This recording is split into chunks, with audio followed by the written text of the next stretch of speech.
Abans de començar, un matrimoni a Boston, a l'esquerra l'Elena Arquilloé i a la dreta la Marta Marco. Escolteu, com Alejandro Dumas, per què 19 o gairebé 20 anys després la majoria de l'equip torna a fer aquesta obra de Mamet?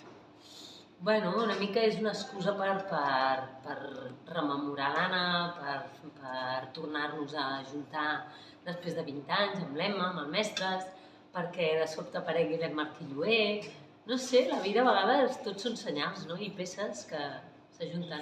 A mi m'ha semblat una molt bona decisió, perquè he tingut l'oportunitat de poder fer aquest espectacle que ja m'estimo infinit. És una mena de relleu generacional. La Emma agafa el relleu de la Marta agafa el relleu de la Vilarassau i la Vilarassau de l'Anna Lizaran. La Marta, que ja l'ha fet... Tantes expectatives, eh? Bueno, dic, almenys parlant per mi. això és al principi. Tu, Marta, quines diferències has notat a banda del pas dels anys? Mira, he notat que m'he fet gran perquè no me'n recordo de res, bàsicament. No, és veritat, en els assajos em preguntava moltes vegades al mestre i l'Emma, i aquí què feies?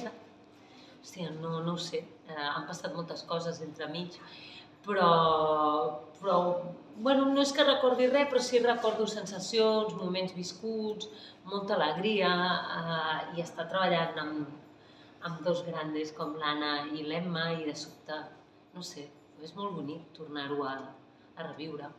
És un Mamet amb tot el que comporta, un Mamet d'època, però és el Mamet que tots coneixem, el Mamet de Glengarry, per exemple, molt actual a la cartellera. Bueno, és el Mamet en versió femenina. És un Mamet molt diferent, jo diria, Sí. Jo crec que hi ha gent que surt que diu que és un Mamet, o sigui, no ho hagués dit mai. El que passa que té aquest esperit de thrilleros, no? Sí, de buscar-se la vida, de supervivents, de sempre passar per sobre dels altres per l'egoisme d'un mateix, i jo crec que això és Mamet. I demostrar la víscera, no?, també, una mica de... Sí, però des d'una versió femenina bastant xula, jo crec, en aquest sentit. Sí.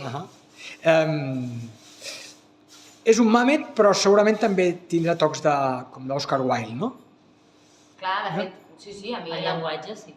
Sí, hi ha molta gent que em deia, però això no era Oscar Wilde. Dic, no. És Mamet inspirat en un llenguatge molt concret i jo crec que sí, que té ressò d'una cosa i de l'altra, i això és el que el fa interessant. Com era possible que un matrimoni de Boston pogués sobreviure a la societat anglesa al segle XIX? Perquè les dones són molt intel·ligents. Sempre ho han estat. I sempre han buscat la manera de tirar endavant i de sobreviure davant de les adversitats que sempre han hagut de superar en escreix. La clau de l'obra seria una mica text, més diàlegs, més una mica la que sembla que hi ha moltíssima química entre les tres?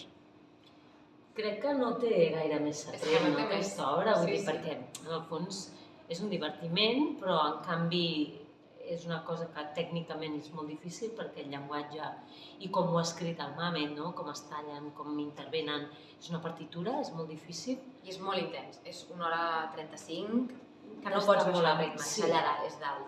I és la complicitat entre actrius, i això és molt xulo. Molt bé, us hem enxampat abans de l'obra, ara la veurem.